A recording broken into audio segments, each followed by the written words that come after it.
रामेश्वरम में जब शंकर जी की शिवलिंग की स्थापना होनी थी तो राम जी ने हनुमान जी को कहा कि जाओ कैलाश पर्वत से भगवान शंकर के पास से शिवलिंग लेकर आओ। हनुमान जी उड़कर गए। कथा में कल्प कल्प का भेद है। आपको यहां पर एक बात और बता दें, रामेश्वरम राम जी तब जा रहे हैं जब लंका में रावण का वध करना है तो जानकी जी को लाना है, लेकिन यहां रामेश्वरम की प्राण प्रतिष्ठा में जानकी जी स्वयं सम्मिलित हुई हैं। हाँ, और रावण स्वयं लेकर आया जानकी माता को। कब? जब राम जी को शंकर जी की प्राण प्रतिष्ठा करनी थी तो विचार विमर्श हुआ कि विद्वान कौन है, कौन विद्वान है जो बढ़िया प्राण प्रतिष्ठा करता हो। तो जामवंत जी बोले बाकी तो सब ठीक है, वर्तमान में एक ही विद्वान है जो अपना शत्रु है, रावण। राम जी बोले शत्रु है तो क्या हुआ, अगर आचारत्व स्वीकार करे तो रावण को ही बुलाया जाए। तो जामवंत जी गए लंका रावण के पास, रावण से हाथ जोड़कर प्रार्थना की कि हम भगवान श्री राघवजू सरकार के दूत हैं और आपको आचार्य के रूप में आपके पास हमें प्रार्थना करने के लिए भेजा है, और आप हमारे प्रभु श्री राम को शिष्य रूप में स्वीकार करो और भगवान शंकर की प्राण प्रतिष्ठा करवानी है शिवलिंग की, क्योंकि आप शंकर जी के बहुत बड़े भक्त हैं। आप सुनकर चौंक जाएंगे। रावण तैयार हो गया।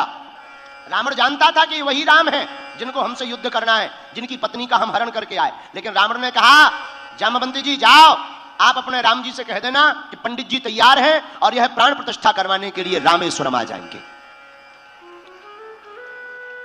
लेकिन एक बात बताओ, हमारे यजमान के पास सामग्री तो पूर्ण है, क्योंकि जो सामग्री पूर्ण ना हो वो पूर्ण करने की जिम्मेदारी आचार्य की होती। सामग्री तो पूर्ण है। अब जरा शब्द शैली पर गौर करना। जामवंत जी हाथ जोड़कर बोले हे राजा रावण, आचार्य रावण, हे श्रेष्ठ विद्वान रावण, सामग्री तो पूर्ण है, लेकिन हमारे स्वामी प्रभु श्री राम की पत्नी का हरण कोई लंका का राजा रावण हरण करके ले गया। तो पत्नी भर नहीं है, बाकी सब है। अब जरा जवाब सुनना रावण का। बोले चिंता मत करो जामवंत जी, हमारे यजमान राम से कह देना कि आचार्य रावण स्वयं लंकाधिपति रावण से कुछ देर के लिए जानकी जी को उधार लेकर के आएगा। महाराज आप सुनकर चौंकेंगे। आश्चर्य वाली बात यह है कि रावण माता जानकी को पुष्पक विमान पर लेकर के रामेश्वरम आया। उतरा, भगवान श्री राम ने प्रणाम किया। भगवान राम से पूछा क्यों, सामग्री तो पूर्ण है। भगवान राम ने कहा हे आचार्य प्रवर, हे आचार्य श्रेष्ठ रावण, बाकी सामग्री तो है, बस पत्नी नहीं है। पत्नी के बिना यज्ञ अधूरा होता है। तो आचार्य रावण ने कहा चिंता मत करो यजमान राम, हम लंकाधिपति रावण से तुम्हारी पत्नी को कुछ देर के लिए लेकर आए। पुष्पक विमान पर श्री जानकी जी विराजमान। वापस आए, हनुमान जी वहां शिवलिंग लेने के लिए गए। मुहूर्त निकला जा रहा था तो राम जी ने कहा मुहूर्त निकल ना जाए, देवी जी कोई उपाय करो। तो माता जानकी जी ने अपने हाथों से शिवलिंग रेती का बना दिया और मंत्रों से आचार्यों ने, ऋषियों ने रामेश्वरम की प्राण प्रतिष्ठा करा दी। तब तक हनुमान जी आ गए। हनुमान जी शिवलिंग लेकर आए। महाराज आपने कहा था लेकर आओ, हम तो आ गए, लेकिन आपने तो प्राण प्रतिष्ठा ही करा दी, हमें बड़ा दुख हुआ।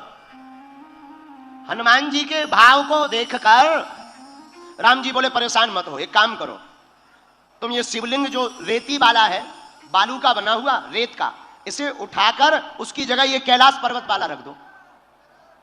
हनुमान जी तो रामदूत अतुलित बलधामा अंजनी पुत्र पवन सुत नामा। श्री हनुमान जी महाराज रामदूत हैं, अतुलित बलधामम हेमशैलाभिदेहम धनुजीवन कृशानु ज्ञानी नामाग्रगण्यम। हनुमान जी अतुलनीय बल के धाम है। हनुमान जी ने पूरा बल लगाया, लेकिन शिवलिंग उखड़ा नहीं, उठा नहीं। यहां तक कि जितना बल हनुमान जी के पास था उठा नहीं। हनुमान जी ने अपनी पूंछ लगाई, पूंछ से शिवलिंग को पूंछ में लपेटा। कुछ संत कहते हैं कि आज भी रामेश्वरम में जलहरी में हनुमान जी की पूंछ के निशान बने हुए। तो हनुमान जी ने अपनी पूंछ लगाई रामेश्वरम महादेव ने और ताकत लगाई। भैया शिवलिंग तो उठा नहीं, शिवलिंग तो उखड़ा नहीं, हनुमान जी की पूंछ टूट गई। पूंछ छिन्न हो गई, टूट गई। हनुमान जी बोले जय सिया राम। राम जी बोले कहो हनुमान जी। हनुमान जी बोले पूंछ ही टूट गई।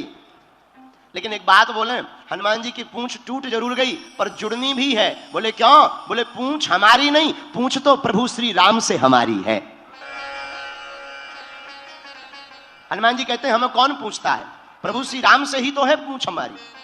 तो मां जानकी जी ने पूंछ उठाई, रघुनाथ जी ने पकड़ी और पुनः पूंछ को जोड़ दिया। वही दर्शन आज भी छिन्न पुच्छ, पुच्छ छिन्न श्री मारुति हनुमान जी के दर्शन आज भी रामेश्वरम में होते हैं। इस कथा का आशय यह है कि अगर भक्त का अपराध करोगे तो भगवान छोड़ेंगे नहीं। भगवान करुणा निधान है, राम जी जैसा कोई करुणावान नहीं है। मां भी करुणामय होती है और परमात्मा भी करुणामय होता है। उसके दर पर जो ही आता है उसका न्याय अवश्य होता है। बोलो सीताराम। जोर से बोलो, और जोर से बोलो।